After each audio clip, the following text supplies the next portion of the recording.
Candice Ramos, a beauty queen turned actress from the University of the Philippines. Say hello to our audience, Candice.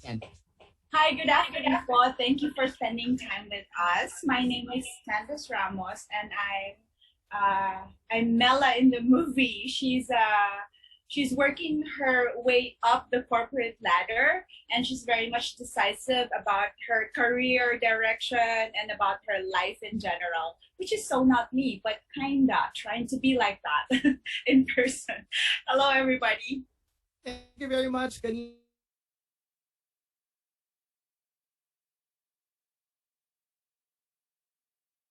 Rosh. Yes, thank you Sir Mark, and good afternoon po sa inyong lahat ng nanonood dito. Ako po si Rosh Barman, ako po ay gaganap na Gio Gapikla dito po sa ating film at ako po ay college love ni Fiona. Sabay po kami mga ngarap maging filmmaker. Thank you very much, Rosh. Up next is a ballerina dancing her way to mainstream showbiz from Brigham University in Utah. Let's welcome Trixie, Miss Sarah Holmes. Hello, everyone. Thank you for having us. I'm Trixie. I'll be playing Trixie. She is her character is straightforward of a woman. She knows what she wants and she says what she wants, which is a lot like me. She's patient and understanding as well. And I hope you guys will want to get to know her more. Thank you very much, Sarah. Next is a theater arts major from UP Diliman, braving her role as Bea, Miss Pau Benitez. Hi! Hello! Salamat po sa pagpunta dito at paglaan ng oras para makilala kami at ang aming pelikula. My character is Bea. She is a very traditional woman.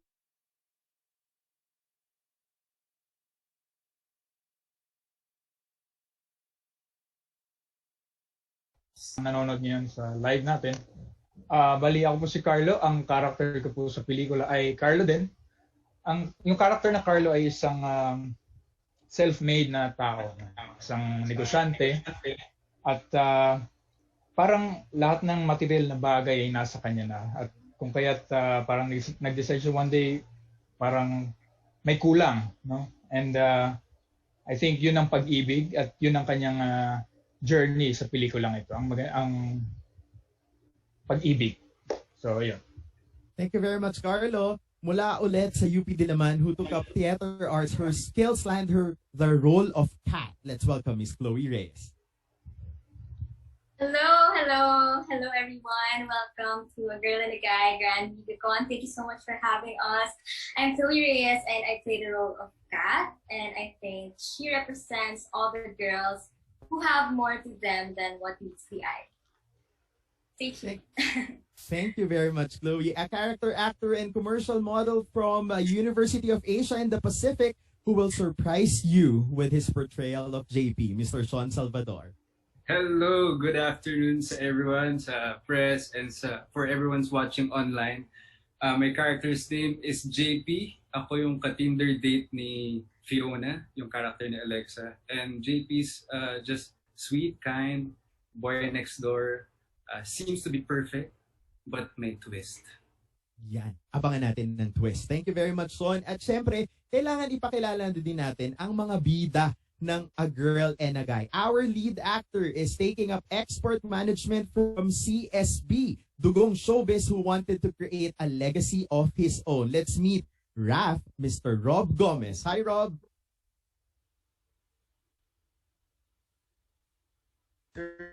Magandang umaga po. Ay, magandang hapon pala sa inyo lahat. Good afternoon, Rob. Diba, ikwento mo naman sa amin sino ang nire-represent ni Raf sa generation na ito? Raf is a very simple guy. He's trying to figure things out for himself. He's kind of an introvert, kind of not really self-absorbed, but very questioning to his existence. Hello? Am I choppy? Hello? Yes, we can hear you. Yes. So he goes through everything, through every relationship. He tries to figure it out, but he gets lost in the process. You know, he gets lost in other people's lives, and then he tends to forget himself. his own journey, and in the end, he learns. So I think everyone's Raf. Rob, eto naman, tatanungin muna kita bago ko ipakilala ang iyong partner dito sa pelikulang ito. After mong gawin tong pelikulang to, sa tingin mo, ano ang masasabi ng pamilya mo about this? Natuwa naman po sila. They congratulated me. Everybody was supportive. They were shocked a little bit on the content, but they understood. And we're very excited for the next. Yan. Rob, ito, kadalasan ito yung gusto nilang malaman, and ito personal gusto kong malaman. Kung huhubaran kita ngayon, ano ang laman ng puso mo? Kaba o saya? Tell us why. Kaba o saya? I really can't pick on just one. I think it's more kaba and saya pa. Pero, yeah. Sobrang kabado, pero sobrang excited din. Yan. Sobrang thankful. Yes, naghahalo-halo na yung emotions mo, di ba? Bago natin ipakilala ang ating lead actress na si Alexa, let's watch first the full trailer of A Girl and a Guy. Let's watch this. Inspiration for yung peg mo for this film. Madami. I never really understood this generation, and for me to be writing about this is quite difficult. I think I'm coming from reality entertainment where most of our employees are of the same age, and you're just surprised when you're in a meeting and you're looking at them browsing through their phones.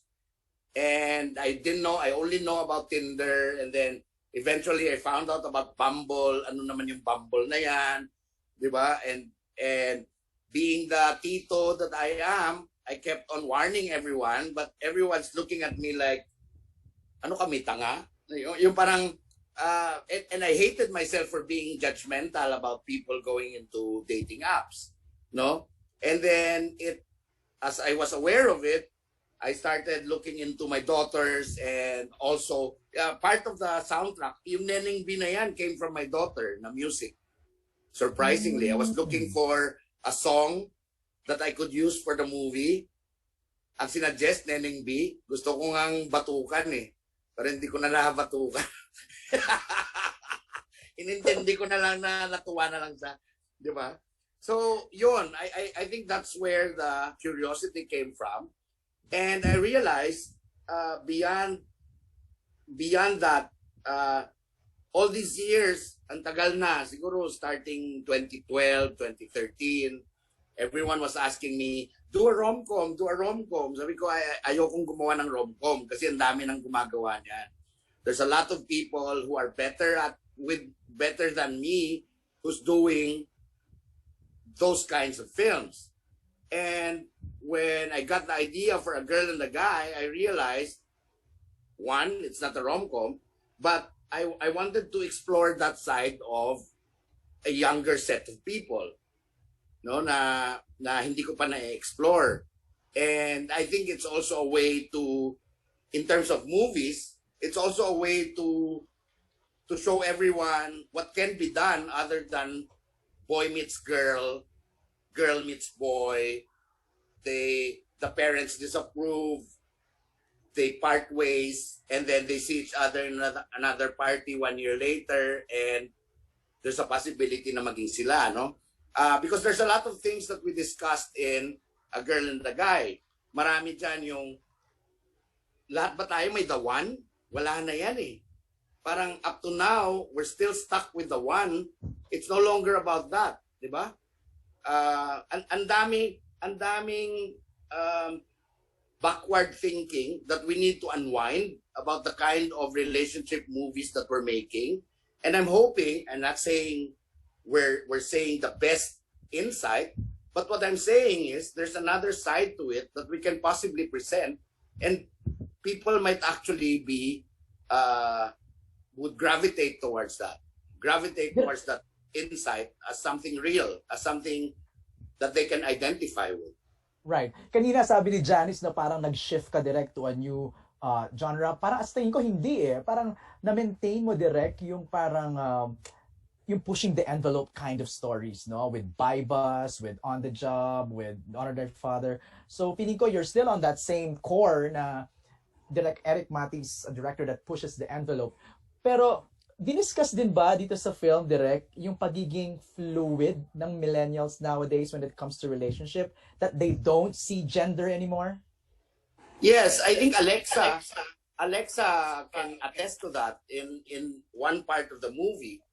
No, you're gonna see how they deal with what they call an experiment of maybe I am for a partner with the same sex as I have, or maybe I'm with the opposite gender. No, I think that was also discussed because most of them are actually a lot. Hindi naman. Some of us here are also fluid, no? May I know from the cast who are fluid here? Hindi Raising ako hands, mag-out sa guys. inyo, ha? Chloe, what do you mean by Sarah fluid? is raising their hand. We're still exploring. Candice. And What's Candice. fluid? When you say fluid, you do not look at gender. You know, Yeah. I'm not just fluid, I'm also just still exploring. Sarah, Same as Candice. I'm exploring and experimenting like what I really want. So yeah. kaya It's pala a nakarelate kayo it's a kaagad, great no? experience. Yeah. But it's Because a great men are experience. pigs. I think they should explore the other sex, the same sex, because men are That pigs. is true. That is true, direct. Men are pigs. Ay For nako, sure. alam nyo, kanina Also- nakikinig ako direct sa kanila kanina, gender is always an endless debate. So, hindi talaga yan That's true. matatapos. Yes, Talagang- so including with the exploration is education. So we keep also on checking out like studies about explorations and development on gender studies as well. Right. Ang napansin ko lang, Candice, Sarah, and Alexa, and Chloe, lahat ng mga girls ang fluid. Parang yung guys, wala. They're just quiet. What's up? In denial. They're just cool lang, chill lang sila. Yeah, chilling Ay sila. nako. Direct, maraming salamat. Thank you guys. Good luck. Salamat, to you. MJ. Thank you Salamat. so much Thank po. you. Thank you so much. Thank you very much, MJ. Let's now go to Irvin Santiago from Bandera. Good afternoon. Good afternoon. Kay Direk po, sorry po wala po akong video. It's okay. Mahirap yung net, ayan. Kay Go ahead, Direk, Irvin. Direk Eric, ayan. Ito po.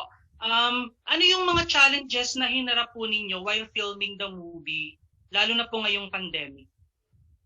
Well, if we were to talk about the pandemic muna, we had trouble when we decided, when Globe Studios, Reality, and Regal decided that we will produce this. The first thought was to go back to where we shoot comfortably, which was Baguio. Last year, I shot one film there. I just finished one for HBO just a few weeks back. So we thought we could just easily go back. But it was at the time that the Team Yap incident happened. So it was quite difficult to get into Baguio. So we were ready to cancel Baguio and look for another setting to put the movie in. But then eventually it died down and we got permits for several towns in Baguio where we could shoot them. So that's one. And of course, the kind of testing that we had to do, because there are some crowd scenes, we made use of Baguio people. We tested all of them. We had a party scene, we had office scenes. So lahat yun would entail PCR tests for everybody.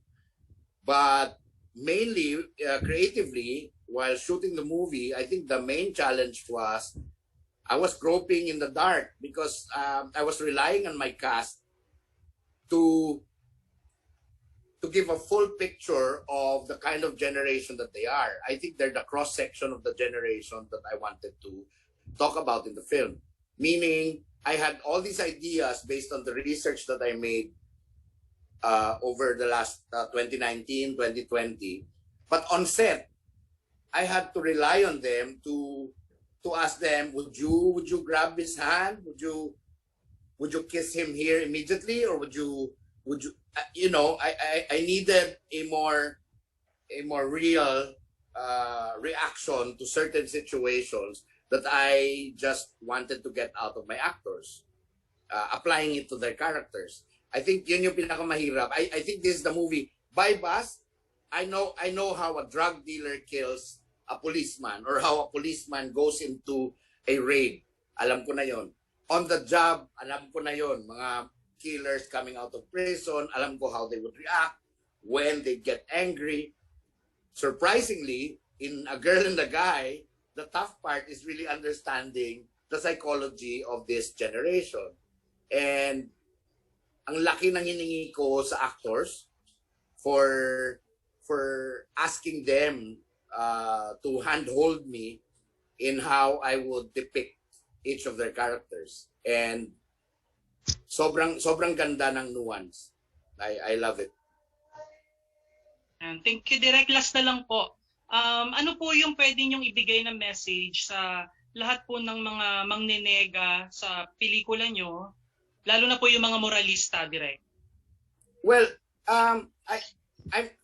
we are the age of social media made us all film critics, judgers, no? 'Di ba? Mahilig tayong mag-judge. Wala pa tayong napapanood. Ay, pangit 'yan. Ay, ba't ganyan? Ay ba't pag gumawa si Erik ng ganyan? 'Di ba? Nagugutom na siguro 'yan. Nagugutom din ako lagi. Pero but I want people to give this a chance. I want people to I know we're talking to a certain age bracket, but even people who don't understand this generation should really be the ones to be watching it. The parents, the teachers, because it's best that you know who you're dealing with. Kung gaano kasakit ng ulo itong generation na to, at kung gaano din sila ka-lost. No? Hindi lang sila nega. Kung gaano rin sila you'd feel for them, you'd respect how confused they are. And more than them understanding themselves, I think everyone else who has a set of principles and scruples should also give this movie a chance and watch it and understand it for what it is. Because I think if there are no real actors here, I think this could be a documentary because it's made to look like a documentary. Yung nakikita nyo sa trailer is just the tip of the iceberg. I can't show too much, but my problem is I can't also tell you how different the movie is in general, kung gaano sa kalawak, kung gaano kalalim, kung gaano ka-expansive yung diniscuss niya about the generation. It all looks like, it's just people fucking each other, or it's people getting pissed at each other or meeting each other. It's beyond that. And I hope you get the chance to see it. I can't wait to show it to you guys. Thank you, Direk. Thank you po. Good luck po sa Salamat. Thank you, Irvin. I would like to remind the cast to mute themselves po habang hindi pa tayo natatanong. Let's now proceed to Miss Lea Salterio from ABS-CBN Entertainment Online. Hi, good afternoon, Direk. Hi, Lea. Nandito ka na. Nasa ABS ka na? Magkapit-bahay lang tayo. Oo nga. No, working from home. Okay. Magkapit-bahay din tayo dyan. Yes, magkapit-bahay na tayo. Anyway, Direk, I don't know if you talked about this before. Did the cast have to go through an audition process before they were given their respective roles in this film? And how responsive were they when you offered them the roles that they were playing respectively?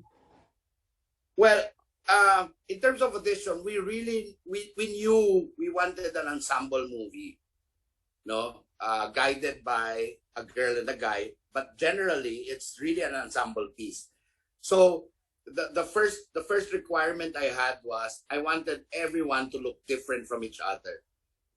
Now, if it's a cross section of girls, then what kind of a girl? Sultry,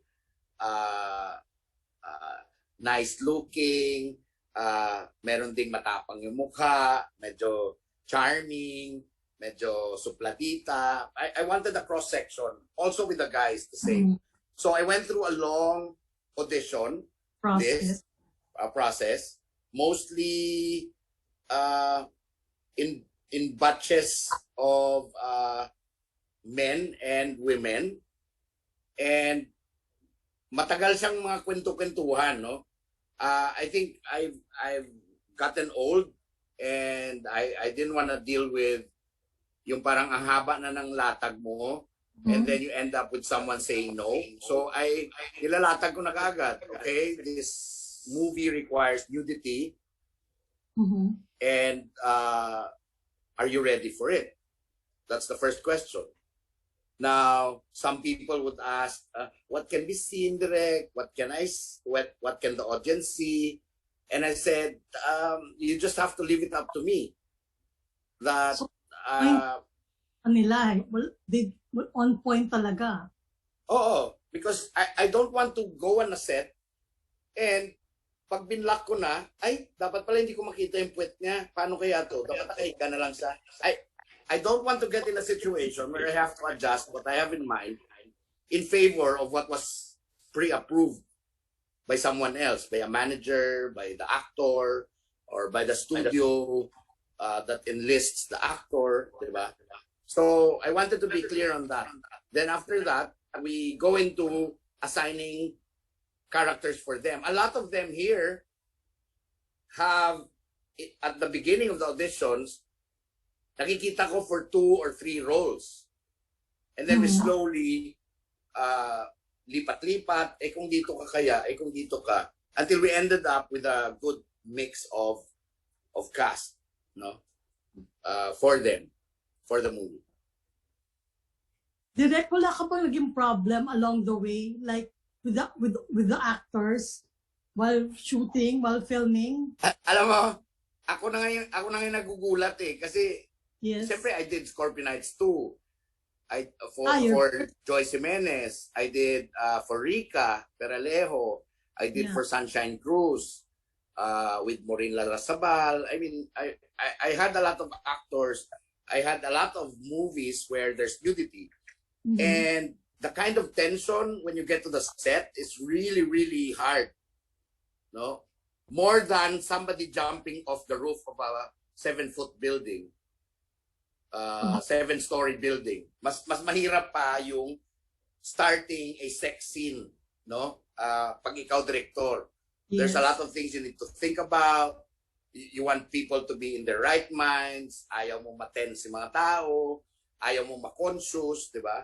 But here, I'm surprised at how ready the cast is with the movie, with what's required of them. And yun talaga impressed ako because I wanted to get in a situation where I get to work and it's just about work. Diba? Trabaho lang. No? There's nudity. Okay, let's take off our clothes. Okay, put towels on them. Let's get ready. This is how it's gonna be done. I'm gonna block it. Okay, and now let's take it. Alam mo yun, yung ang laking bagay na hindi ka natitense or nag-excuse me sa lahat. Excuse. Diba? Na para lang maging komportable lahat. When you have actors who are ready and committed to their roles, ang laking bagay na nagtatrabaho lang kayo together, no? What do you want me to do, direct? Shouldn't I be doing this? Shouldn't I?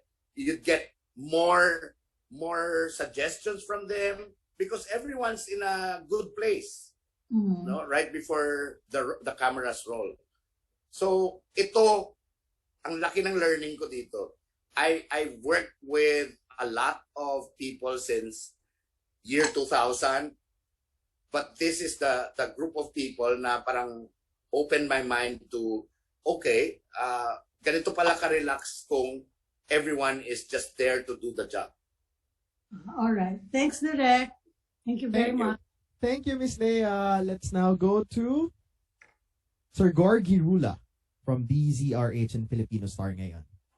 Hi, Sir Gorgie. Wait lang. Ayan. Hello, Direk. Hi, Gorg. Kumusta na, Direk?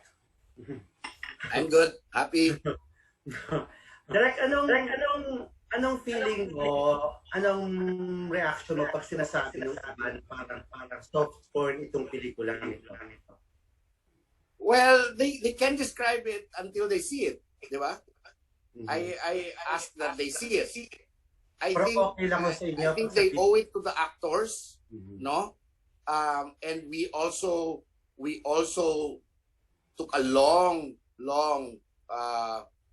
thought on the kind of nudity that we have in the movie, at how matter of fact the whole thing is. Nothing is gratuitous, no. I think in the Me Too movement now, I think we're quite clear about, we're not just gonna show the male gaze, the female body only, but to do it across the board, to be fair to everyone, no. And before this, alam mo naman kung gaano kahirap, no, to do that. Here, we were liberated. We did what has to be done based on the script. Whether it's a male or a female that goes into it. Pero of course, ready naman ako. I think I've never done a movie that didn't get any, that wasn't polarizing, na hindi hati yung mga tao, no? Some people didn't like the violence of Baybas. Some people found my other movies na hindi rin nila gusto, di ba? Kanya-kanya. But I'm hoping that they all give this a chance. That they see it for what it tries to talk about the present generation. And we're pretty proud of this. And may mga reaction ng ilang mga filmmakers, I don't know if you're aware of this, na dahil nga wala pa hong mga sinihan at digital pa lang, yun na nga, sabi nila, karamihan sa, parang nakaka-disappoint lang daw na karamihan sa mga pinapalabas sa digital, sa mga ganong apps, sa streaming sites ay parang soft porn na. Since hindi kontrolado na. Parang wala pa naman. I think kami lang yung pinakauna siguro na ganito katapang, no? Talaga. Except the BL. Ang BL hindi ko alam because hindi ko napapanood. Pero I think the BL is the one that's mga ano rin direct mga sexy din. Yung mga ginawa sa Viva Max kasi direct, di ba? Yung mga may mga ano yun? Sexy na mga stars din, mga AJ Rabal, sina Sunshine Gilmari, ay parang mga ano din, ganun ka-sexy din, kadun din katapang yung mga pelikula nila. Baka hindi kasing tapang ito. Talaga. Baka hindi kasing tapang ito. Sorry. Okay, sige natin. Parang hindi ko matatanggap na kahilera lang ng pelikula ko yung ganun katapang na pelikula. Sige, direct. Thank you. At to all the cast, sa mga bagets, curious na ako kasi parang iba na kanina nung nag-uusap kayo, parang iba na talaga yung language ninyo. Sa generation ninyo, yung Generation Z ba na tawag doon? Sa generation ninyo, sa relationship ba sa inyo, importante talaga ang sex? Sige. Unahin nating tanongin yan kay Alexa. Alexa, okay. Sabi ko na nafe-feel ko na ako yung unang tatanungin. Hi, Direk, and thank you po for that question. Honestly, well, you would think if you ask anyone that sex is important, I as a person, I am not, the type of girl who always asks for it. But something I learned in my previous relationship is it's not about whether you're that type of person na mahilig ka sa sex. It's about whether you have that kind of legitimate love for each other, that kind of connection, and how you show your appreciation for each other. And when that is clear-cut and you don't doubt your worth or how much he loves you and how much he adores you, I think sex is just natural then. Hindi na siya pilit, wala nang pressure, wala nang nagtatanong. Everything is just natural and it's an act of love. So yeah, I think it is important. It's very important. But also, Gorg, before Yes, before Direk. someone else answers it, Gorgie, sex is a beautiful thing. Yes, very, very much. Ako mahilig ako sa sex. So, Sabi ko na eh. diba?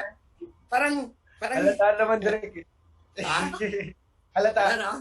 Halata. Loko ka. Joke lang. I'm with you. Sex is a beautiful thing. I think there's a voiceover of Rob and Alexa in the movie that talks about dati mga nanay tatay natin, 'di ba? Pinaniwala tayo, love muna bago sex. 'Di ba? Pero paano 'yon kung hindi pala masaya yung sex? Yeah. Pagkatapos ng love. So, ngayon, parang ang present generation, sex muna. Pag okay tayo sa sex, tsaka na tayo mag-usap ng malalim. Wait, Direk. Ganon? Let me explain ako. Let me explain. Ganon! Ba? Kailangan talaga. So, nga, Gordy, panoorin yung pelikula. Ano ng mindset? And the tough part was, I should be making this movie without judgment. Yan yung pinakamahirap. Hindi ako mangangaral. Hindi ko ginawa to para ikwento yung tungkol sa generation na to tapos pangaralan sila. No. I had to present a story where I'm just following where this generation will lead me. Na talagang nangyayari na ngayon. Okay, can we just clarify po? It's not just the act of sex po. Actually, it's actually very biological for a species to survive, di ba? Kaya nga tayo nandito kasi yung magulang natin nag-sex. I don't understand why. Wow. Ay, umabot sa ganun ka-scientific, Candice. Kundi siguro... Parang Tito George, di ba? Parang nawawala pa sila nawawala yung pagkatabu niya pag inisip mo na, wait lang, yung parents ko nag-sex, kaya ako nandito. So, mas nagiging acceptable behavior siya, di ba? Relationship, what I mean, parang sa relationship natin, since yun na nga, na-express natin talaga yung love. Dahil nga, may love making, di ba? So, yun na nga yung sex. Kasi, yun ang tinatanong ko lang na sa relasyon ba, kailangan talaga? Or pag nakakapanghinayang ba na nag-break kayo pero walang may nangyari sa inyo? Basic lang sa George. I think it really depends on the hierarchy of needs and loneliness. Yes, direct. Pag nabuntis ka, love making tawag doon. Pag hindi ka nabuntis, fucking ang tawag. Hindi ganon, Direk. Kalabas. Hindi ganon. Hindi Kalabas ba? Nangyayari anyway. Sino bang pwedeng magsumagot? Yes, sir. It's very important. It's very important. Maski wala kayo relationship.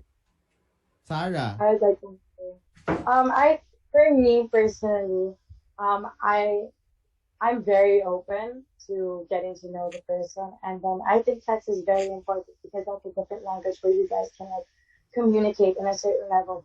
I'm not saying that everyone in our generation does it, because there are some people who keep it to themselves and who understand that some people aren't ready. But it's just that mutual connection, that mutual understanding where you guys have that intimate conversation with everything. And I think it's very important for me personally. I'm not saying that everybody has it, but for me, it is very important to have that connection with someone. Because if we don't have that connection first, parang medyo, paano tayo mag-uusap? I don't know, for me lang. Pero Sarah, your parents are open to that. Na okay lang sa kanila, na ang anak nila... I'm open. Okay. I'm sorry. I'm open with my mom about it. Of Okay. course, she's a very traditional woman. She's Filipino, but I also grew up with my dad, who is an American, and I grew up in the culture of being liberated, in a way, in a sense as well. So I kind of had both sides, and I saw what I can gain. I still have my morals as a Filipina. I'm proud to be Filipina, but I also take my liberated American genes and put it together, and I think it's just like a really great balance for me as a person and as someone who is sexually active in relationships. And I do talk to my mom about it. I'm honest with her. She doesn't.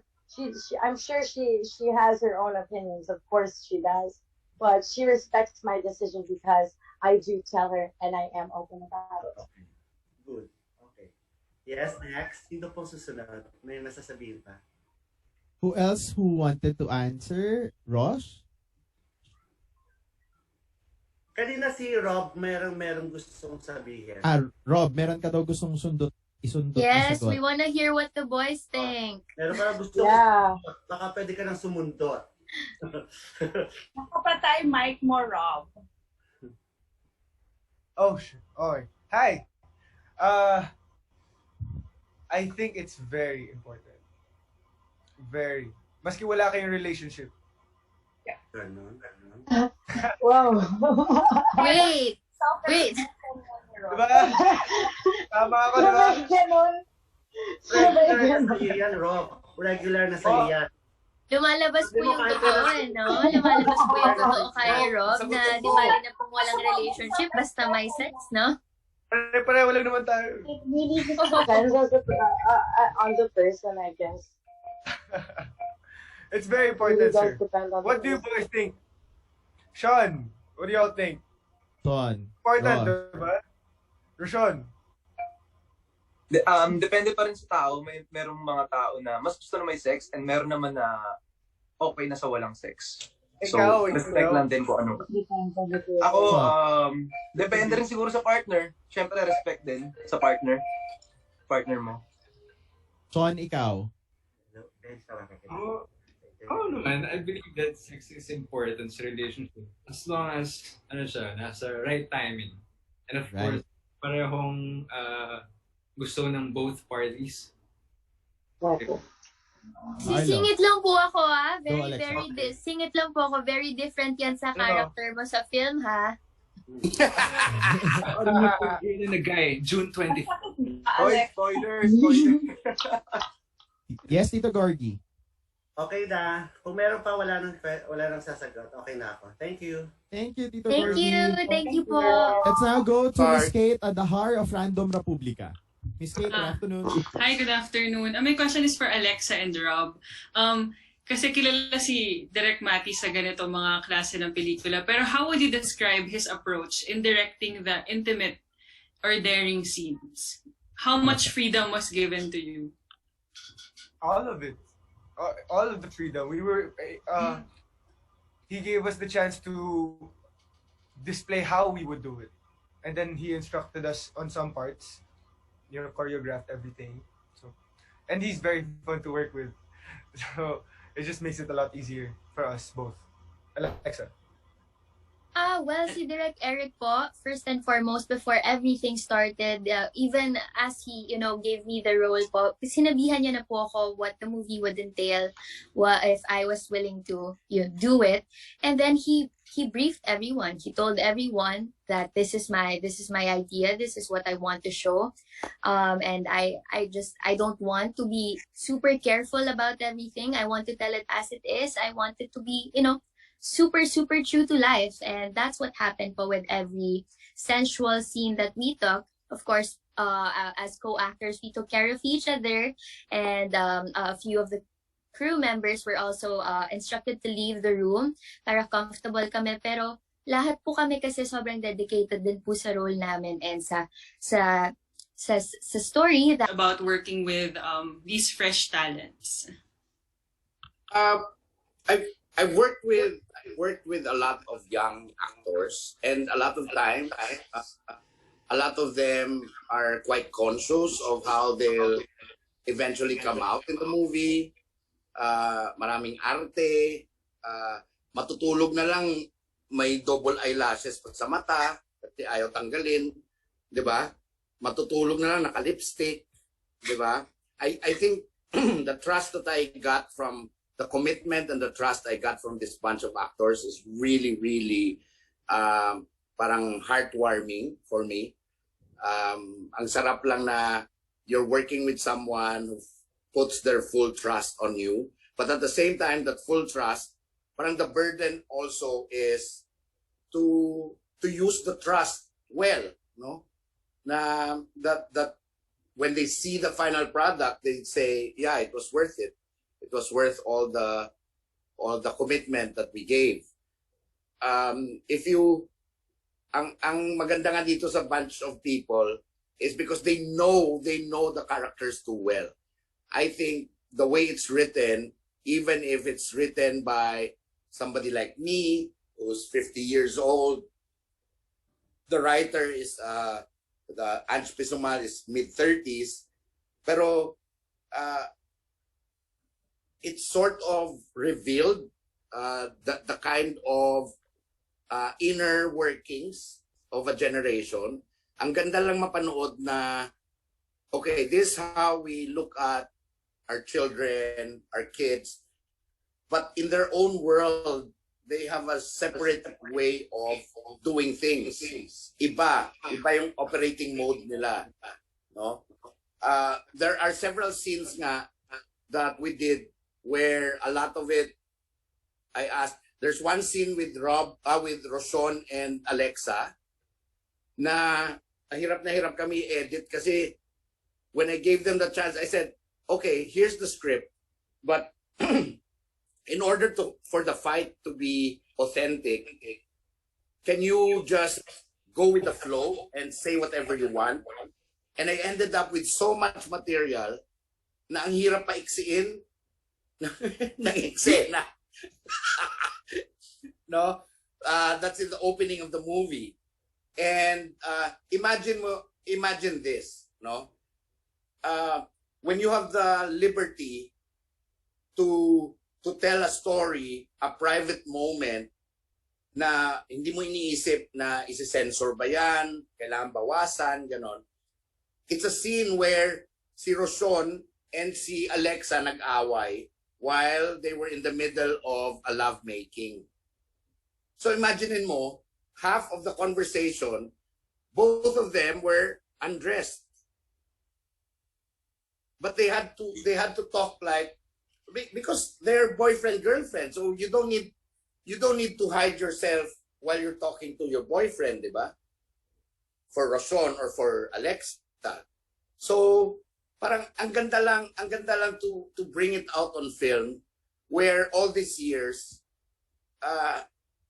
kinakalculate natin lagi na ay dapat nagsuot na siya ng damit, dapat alam mo yon, but in real life she wouldn't have or he wouldn't have. 'Di ba? Kasi hindi lang naman masakit sa babae magubad, ang lalaki masakit din sa lalaki magubad, 'di ba? Hindi rin ganun ka-comfortable in front of other people. So I'm always saying it's both the male and the female. And they're half undressed, they're going into an argument, and at first I thought, tang ina, ubra ba to? Baka mamaya matawa yung mga tao or maguluhan or, 'di ba? And it worked. It really worked. Ang ganda niya. Yeah. No? But if I were the judgmental director, I would have kept her pagkatapos ng nang nag-aaway na sila sa lovemaking, pinasuot ko na siya ng damit. Kaagad. Para lang mag-conversation siya na nakadamit, 'di ba? Yun. Thank you po. Thank you and good luck. Thank you, Mark. Thank you, Kit. Let's now go to Bernie Franco from PEP. Hi, Bernie. Hi. Hello, can you hear me? Yes, we can hear you, Bernie. Yes, thank you, Mark. My first question kay Candice. Sabi niya kanina, di ba, she did this movie pero she's afraid na baka it may compromise her parang yung journey niya as a beauty queen. Because of this one project, Candice, do you think it's all worth it na baka maapektuhan yung pageant journey mo? I think, sir, thank you for the question. I think my life in pageantry is done. I think I've had enough of the glam and the being fully made up in front of the crowd. I think it's time to really strip it off and show the story of our lives now, not just this generation, but somehow I understand also na merong older generation who are also doing the things that we are doing now, and I just want that to be this to be subject to a lot of conversations that we could do online po these days. Okay. Thank you. Thank you po. My next question kay Direk Eric. Oh, Direk, itanong ko lang kasi... Hello. Yes, Direk. Good afternoon. Good afternoon, Direk. Direk, kasi parang no doubt na in Filipino cinema, there is a saying that says, sex sells. And this movie kasi, di ba, open naman kayo na sinasabi niyo na marami siyang ganong scenes. Ano yung comment niyo dun sa sinasabi na may mga filmmakers na itinatago lang yung or itinatago yung pelikula dun sa paggawa ng mga sex scenes? I don't know about them, no, but I don't make a movie just for the sake of doing something, no. I think siguro parang napakita ko na naman na hindi naman ako gumagawa ng kahit ano lang, no? And of course, I want people to trust the kind of work that we put out. And I'm hoping that they look at it beyond than just gusto lang nila magbenta ng sex, no? Because they can always get sex on the porn sites. Libre naman yun, di ba? Ang pinaka-importante, ano ba yung kwento? Ano bang gustong sabihin? Yun, I think doon na ako. I trust that people can see it through that lens. No? Pero, siyempre, before man nila mapanood, siyempre maraming kuro-kuro, hindi ko na makontrol. And as much as pwede rin minute ang ulo ko, pero hindi ko naisipin muna, di ba? Yeah. Well said, Direk. Direk, last question. 3 words to describe the movie. I think when we decided to do Upstream Originals, we wanted, and tayo, di ba, we were getting by. Yun yung pinaka-malungkot sa industriya natin. We were getting by. Meaning, parang kung ano lang, uy, pasalamat na lang tayo, ayan gumawa tayo Zoom movie. Wala yan lang kaya namin gawin diba? I hope that with this movie, A Girl and a Guy, diba, that challenge, all the challenges this pandemic gave us, no? Doing a movie with several characters na hindi lang limited to dalawa, diba? In the wanting to survive this pandemic, as an industry, diba? I'm hoping that this could be a punch in the gut. Yung parang mabuhayan naman tayo, parang resuscitate naman tayo na merong matapang, merong in your face na movie na ginawa na hindi lang parang nanggigilid-gilid dahil pandemic, diba? Yung parang ito, we went out and did a movie despite of the difficulties of making the movie. And I think that's something everyone should, in the industry, should look into and say, let's support this, let's watch this. We need a punch in the gut. Kailangan natin mabuhay yung industriya, kailangan magising ulit. Diba? And pwede namang tingnan nila na hindi ito yun, pero sa tingin namin, kami, gusto namin ito yung offer namin. Diba? Na kahit gaano kahirap gumawa ng pelikula ngayon, ito gumawa kami. Young, fresh, energetic, dynamic. Hindi siya yung parang lungkot-lungkutan, naglalakad mag-isa sa forest. Kasi pandemic, isa lang yung pwedeng kayang palakarin. Alam mo yun? we challenged ourselves, di ba? Well said, Direk. Thank you. Thank you, Bernie. Now, let's go to Kiko Escuadro from Push.com. Hi, Kiko.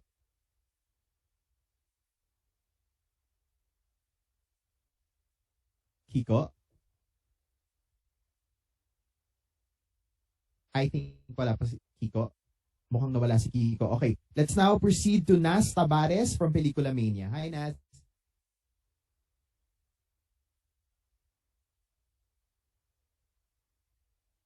Nas, we can't hear you, Nas.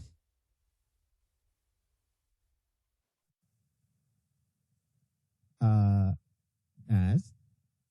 Hello? Nas, we can't hear you. Wala pa rin. Sige, babalikan kita in just a bit. Papalun muna ako ulit kay Albert Abelido from Chicanes Avenue. Hi, Albert. Hey, mabuhay! Hello. Congratulations for the new movie. Ayan. So, na-excite ako kasi parang feeling ko nakaka-relate ako sa movie. Ayan, medyo swipe-swipe din ang drama ko sa buhay. Anyways, yung first question ko is for Alexa. Dear, parang somehow this movie has parang introduced you to a realm where parang bago sa iyo, di ba? Parang na bago sa iyo in terms of how dating is going on. Yung mga bagay. Now na parang na in-immerse mo yung sarili mo on that character, is it something na you would really want to explore? Oh, wow. Thank you.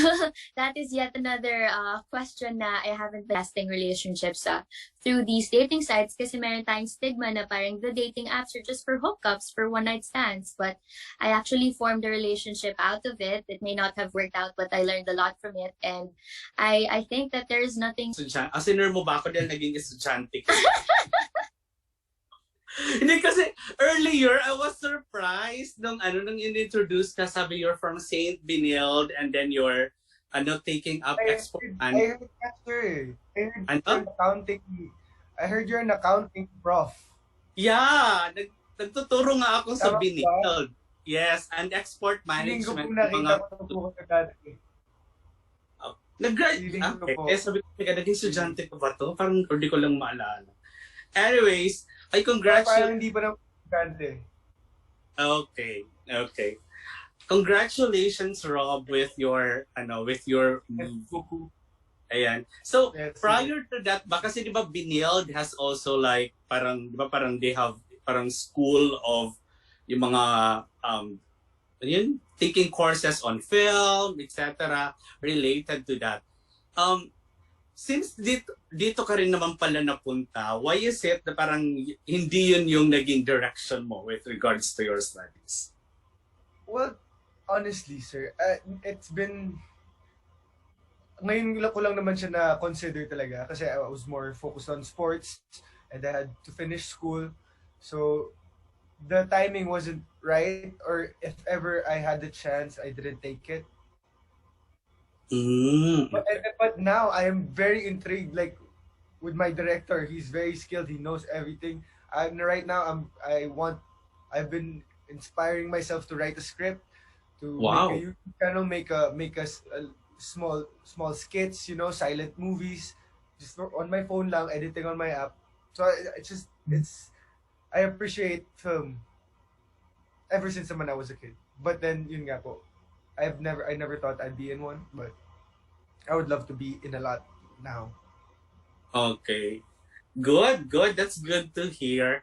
And yung next question ko is, like, personally, would you fall for the character of your leading lady? My role po? Hindi. You as Rob, would you fall for someone like the character of your leading lady? Yes, she's a very strong woman. She's driven, kind of lost like everyone else, but driven. She's inspiring. Even the actress. Ay, taray ah.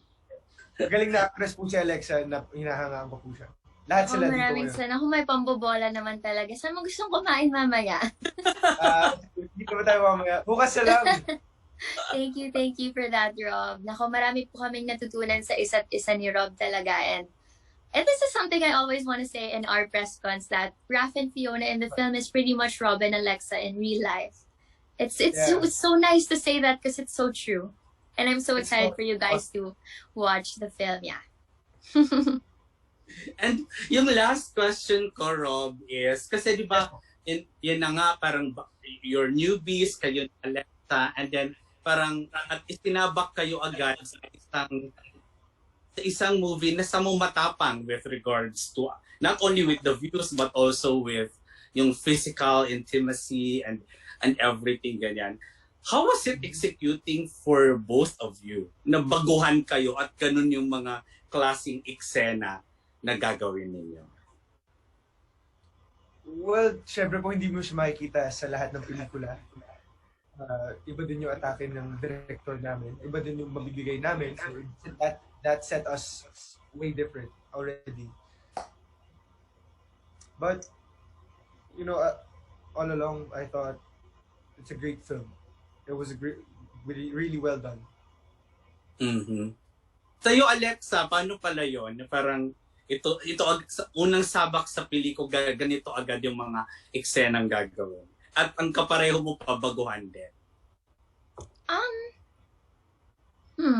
That's a really good question din po. And yun nga, napakatapang po ng pelikula namin. Parang I'm not sure if most of the filmmakers would want to produce films like this because yun nga, karamihan po sa mga pinapakita nating romance films is very careful. They focus on like the emotions and the drama.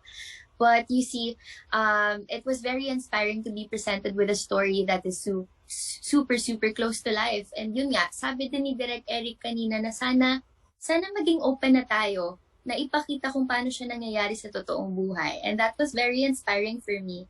I instantly fell in love with the film and I knew what kind of actress I wanted to become and be known for. Fearless.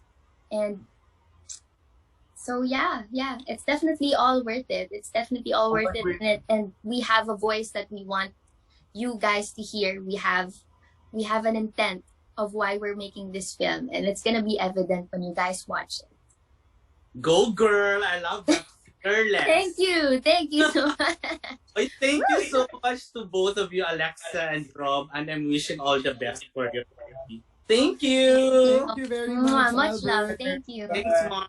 Thank you. Bago tayo magpatuloy sa ating kwentuhan, let's bring in an international social media hottie na part din ng cast. A familiar face in a lot of billboards and print ads all the way from Spain. Te presento Diego, Mr. Emilio Francisco. Hola, Emilio. Hi guys, how are you doing? Hi, Emilio. How are you? I'm good. Probably Nice. my question, since you've been doing a lot of advertising and print ads already, why did you decide to jump on mainstream entertainment?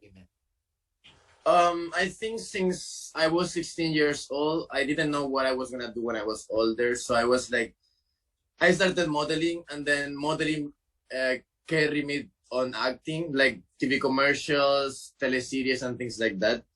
And then I got the opportunity to be on this movie, and I really love it because it's really what's happening nowadays, what you guys been talking about. And I'm really excited for you guys to see what's gonna. Well, let me explain better. As Erik Matti was saying, the industry here in the Philippines is really like close. Sorry for saying this, close-minded, and this movie will be like a really like open mind thing that you guys will be like, wow, it's gonna be different as everything that is showing in the TV nowadays in the Philippines.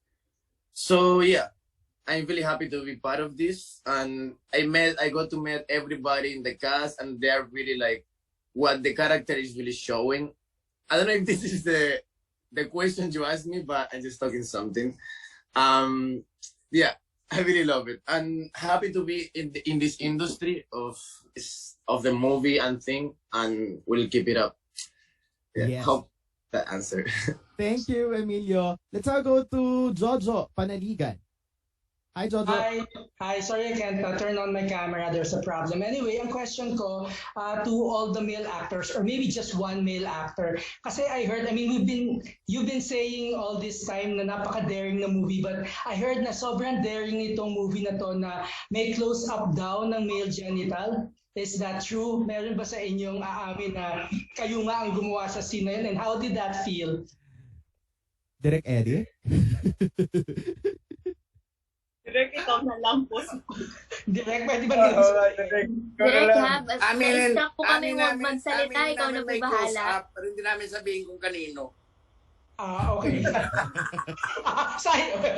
Para panoodin. Ganun po siya, boing, ganun. So, watch out for the boing. So, masigit pa to sa fangirl ni Paolo Avellino. Hulaan na lang po, sir, kung kanino siya. Pero direct, sige. Since sinabi niyo naman na meron, how did you present that idea dun sa actor na yon? And how did he take it? How were you able to convince him?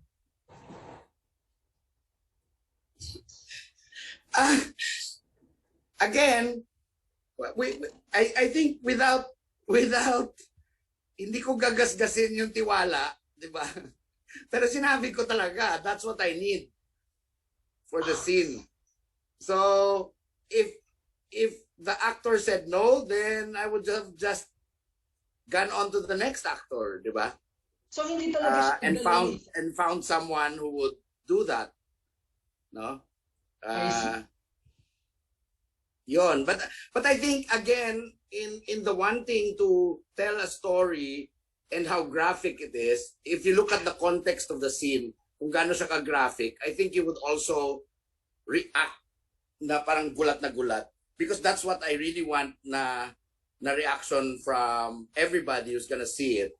Because it comes at a scene where you least expect it. And with the music that I put there, mas lalo mo pang hindi expect na may tatambad talaga yung word eh. May kontrabando lang direct. may magtatambad na ganong eroplano dun sa eksena, di ba? Ganong katulis na eroplano sa mukha ni Alexa Miro. Hindi na nga po ako nagsasalita pero sobrang boing talaga siya. So, yung nararamdaman ko sa film, yun yung mararamdaman ng audience for sure. So Alexa, paano ka nag-prepare din sa scene na yun na alam mong may tatambad that it's a very, shall we say, titillating scene? Hindi po siya titillating.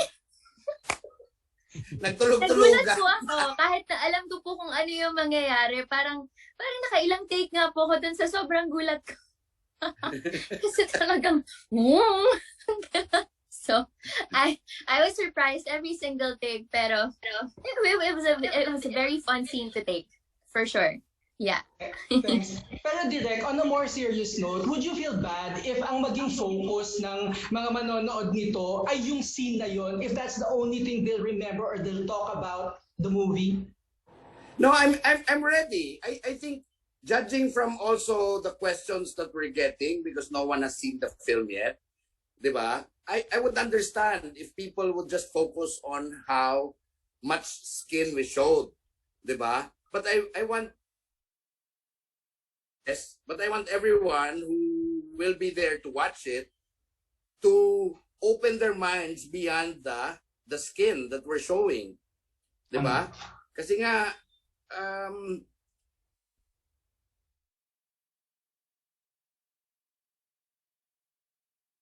na yan, not just with people, nudity with animals as well, that you're gonna see in the movie, may isip mo kung bakit ganun siya katapang. Tama. And it's to frame this generation in a certain way. Right. Ang huling question ko, Direk, sa inyo, did you try na ilapit itong mga roles na to more established actors? I asked this kasi recently nagkaroon ng minor controversy about that movie 13 na parang bakit daw nilapit sa more established actors in business of voice actors, pero kasi ang dahilan nga daw ng producers gusto nilang mas mag-generate ng interest yung movie. Pero kayo, baligtad ang ano nyo. Ang inaano nyo ay mga fresh actors when I know walang tatanggi sa inyong established actors. So bakit ganon?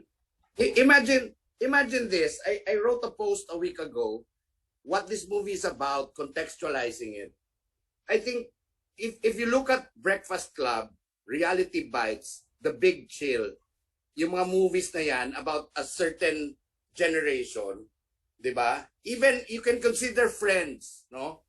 You cannot stage a movie about an ensemble piece where there's popular faces immediately holding the story, handling the story, kasi it sends off the wrong signal.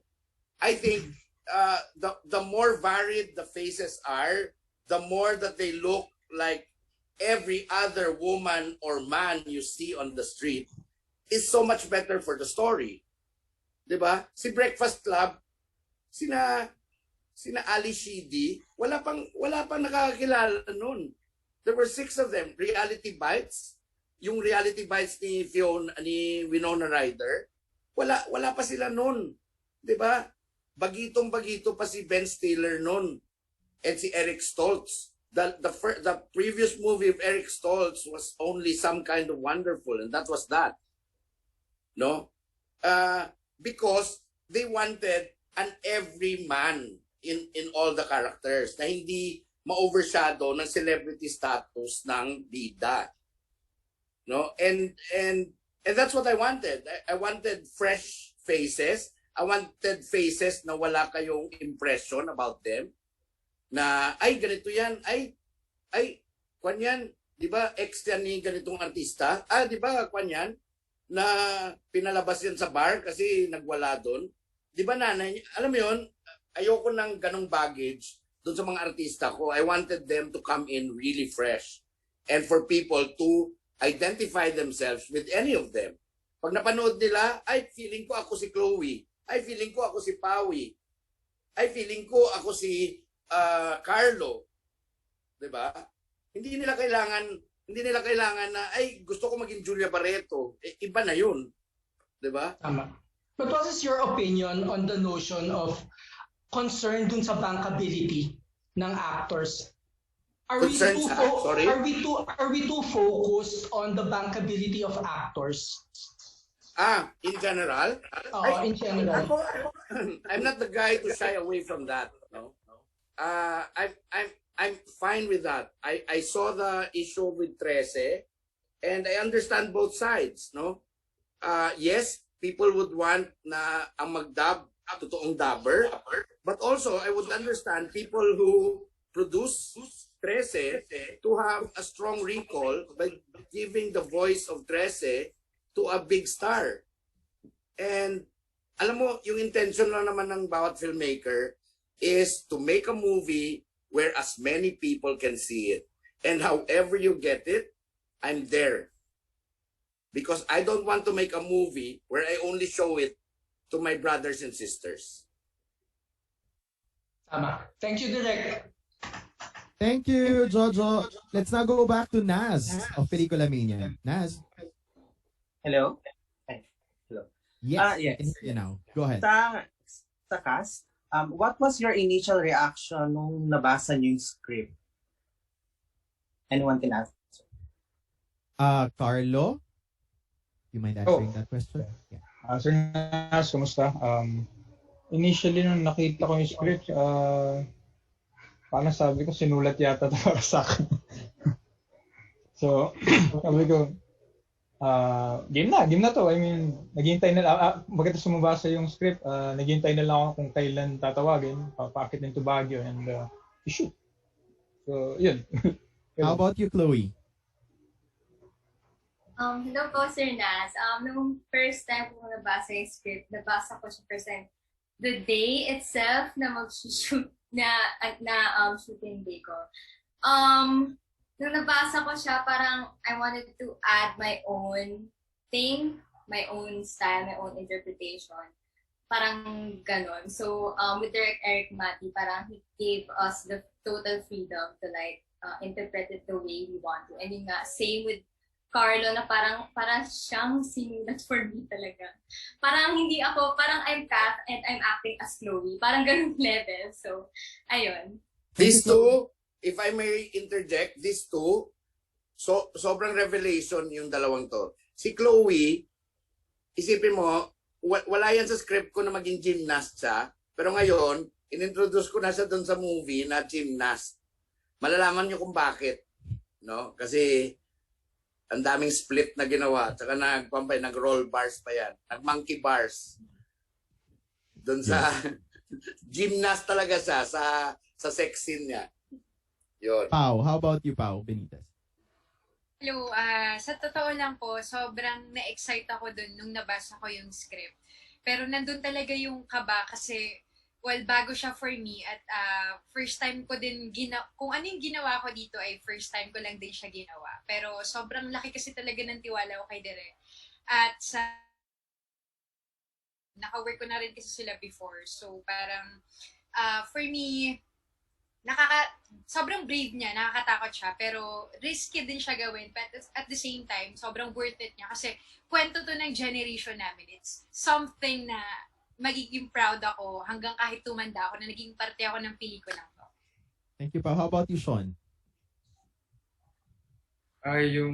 For me naman, yung initial reaction ko nung nakita ko yung project and yung script, nagulat ako, Direk Erik Matti, rom-com. Tapos, ayun, kasi action and horror, ganun. So parang, wow. So, special to kasi parang first time gagawin ni director.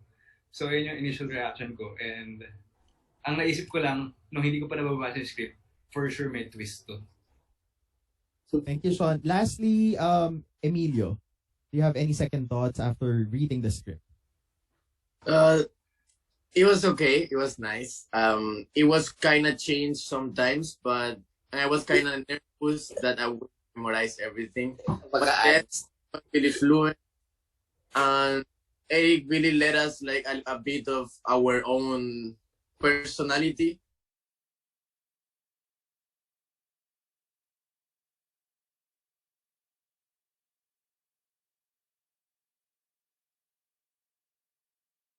Example, while we were discussing the love between Pawi and Rock, actually si Pawi yung padagdag ng gagawin eh.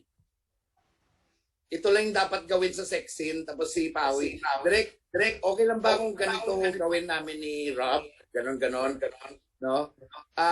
Si Jasper and si Alexa in their scene, I never wrote a script for their scenes.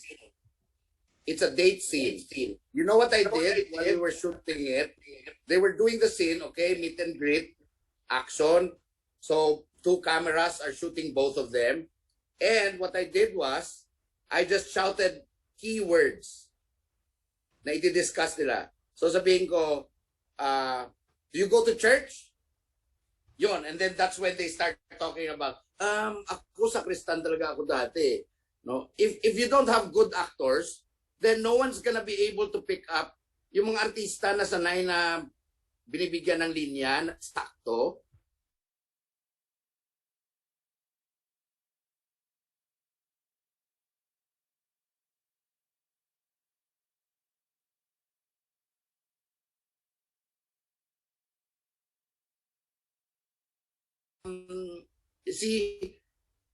Si Emilio, the difficult part was we wrote the scene niya in English and sometimes he doesn't understand it. So I had to work with him in order to work out the context of what he's saying.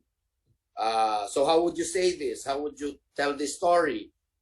And a lot of times, this beach sequence nila, it's just all improvisation. Ito yon. Ito lang. O, nag-usap kayo tungkol sa kapatid mong namatay. O, yon. So, they talk about it. Ganon. I think And that's true for most of the actors, no? Rosson, ganun din. Si Sarah, ganun din, no? Si Chloe, lalo na, puro improvisation. Thank you, Si Direk. Carlo, yun din. Alam mong sanay sa theater kasi nagkukuan nagkukusa. Alam mo yon? Si Candice, the longest kwa namin, the difficult na I only have an idea of the blocking, the sex scene in the kotse.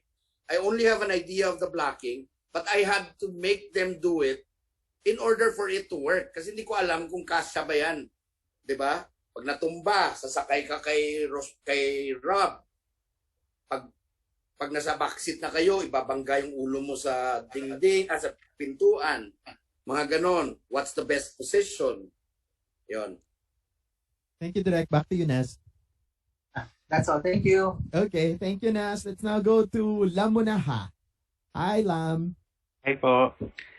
My first question po is for Direk Erik.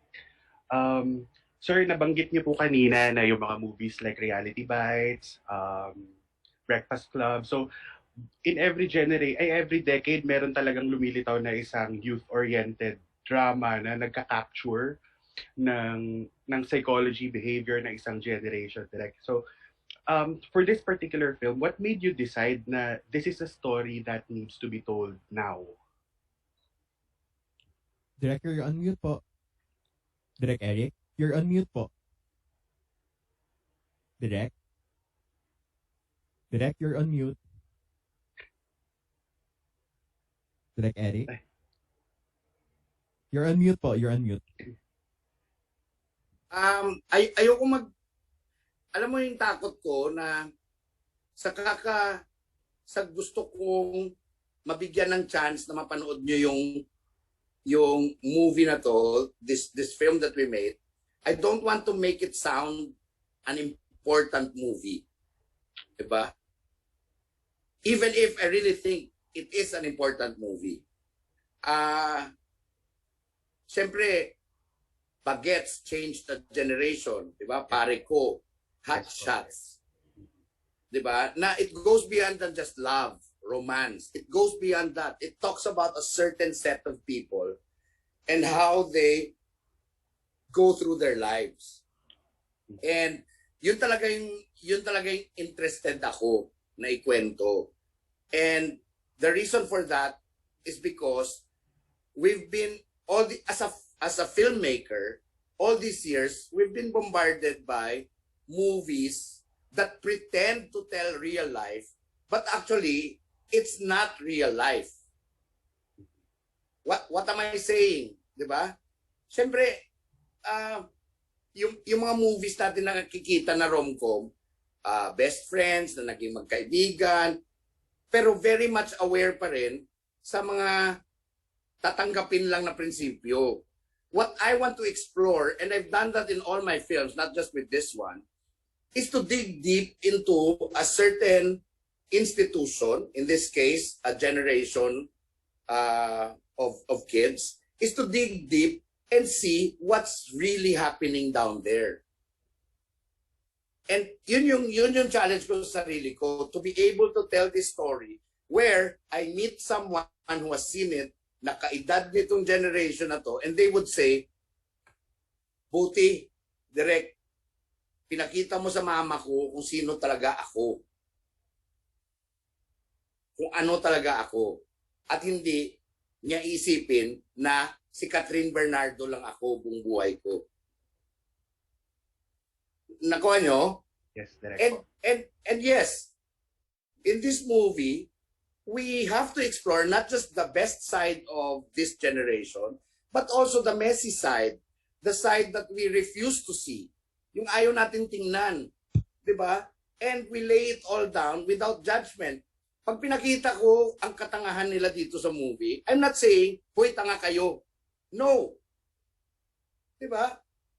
There's always a reason why they went into it, and the more you understand them, the more that you can relate to the generation and don't look at them na parang ang tatanga ng mga to. The more na masasabi mo na I understand them and I'm beginning to respect them. 'Di ba? I think pag nagawa ko yun, pag napanood ng teachers, napanood ng mga nanay, tatay, at makita nila yung mga characters dito, may intindihan nila, ganito pala sila. So this is how I should deal with them. This is how I should talk to them. Then it will make things better for this generation. Thank you po, Direk. Piggybacking on your answer, Direk, kasi naalala ko yung IG post ninyo where you said that making this film was a process of discovery. Binanggit niyo po yun sa IG ninyo, sir. Yes. My question is, can you share with us yung biggest takeaway ninyo tungkol sa generation na ito? Sa paggawa po ninyo ng pelikula.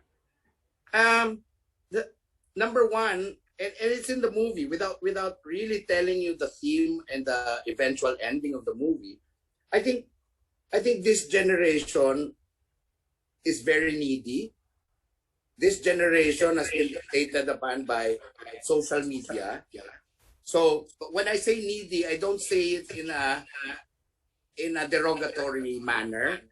When I say needy, it's because there's this world that they are in now is much more complicated than where we were decades ago. And it's hard to pinpoint, where do I really stand here? Saan ba ako pupunta? Ano ba pipiliin ko? And with that confusion, you get to make mistakes. You stumble. You fall down. Kasi nga, ang dami-daming options pinipresent ng mundong ito. That's why they're needy, because there's no guidance. All of them are in the same age. All of them are all confused. So, it is only in making mistakes. Ngayon lang yan na natatanggap natin. Dati, hindi tayo pwede mag-make mistakes. Diba? Ngayon, ang pinaka-biggest takeaway is, the more you make mistakes, the better your life is gonna be in the future. But if you always stay on the safe side, you're the guy who will stumble at the end of the line. Yun talaga. The takeaway is, di ba? Sige, live your life. Live your life. But be ready with the consequences and learn from it. And by learning from it, you become better. You become better at it. You lived a fuller life. Di ba? As opposed to, huwag ka lumabas. Huwag kang uminis. Oh, sunod-sunuran ako yung mama ko. Diba? Nagtago sa bahay niya, buong buhay niya. Oh, tapos yun, walang nangyari sa buhay niya kasi super safe. Diba? Sir, last question na po, Direk. On a lighter note naman po, on behalf of... Ay, sorry. Passionate lang po sa pag-explain. Okay. light pa rin naman po yun sa akin. Ay, okay. Ito po, Direk. Emphatic lang ako sa pag-explain. Yes, sir. Yes po. Ito po, lighter note po, itong question na to, kasi as a batang 90, syempre, we're very thankful sa inyo for giving us like Magic Temple, Magic Kingdom, ganyan, naging part kayo ng Pedro Pinduco, and even Scorpio Nights. My question, Direk, kasi there's an ongoing debate among the batang 90s. Totoo po ba na kayo yung gumanap na bahay ni Telang Bayawa? Yes. Sobrang bigat ng putang inang bahay na yun. Ako yung manok na naglalakad, buhat-buhat yung bahay. Nung dumating ako sa set, yung PD, Erik, tingnan mo nga kung kaya mong buhatin.